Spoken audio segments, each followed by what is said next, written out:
जिस बंदे की जेब में पैसे हैं कुर्बानी उस पर वाजिब है, उसके अब्बा जी पर वाजिब नहीं। अगर अब्बा जी के पास अलग पैसे हैं तो अब्बा जी पर कुर्बानी वाजिब होगी। हाँ, अगर आपकी जेब इजाजत देती है तो आप 3 कुर्बानियां खरीदें या बड़े जानवर में 3 हिस्से डालें।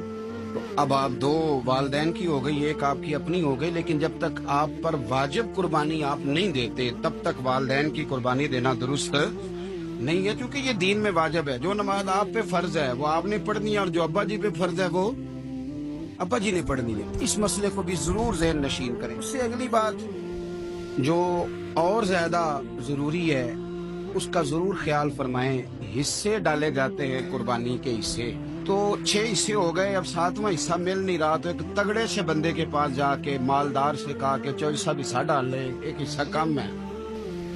चौधरी साहब कहने लगे कि मैंने तो पहले भी 4 बकरे लिए हुए हैं, तो चलो अगर तुम कहते हो तो चलो बड़ा गोश्त आ जाएगा, तिक्के ही बना लेंगे, चलो बड़ा गोश्त भी 10 किलो आ जाएगा, तो कबाब के लिए रख लेंगे, चलो रख लो हिस्सा।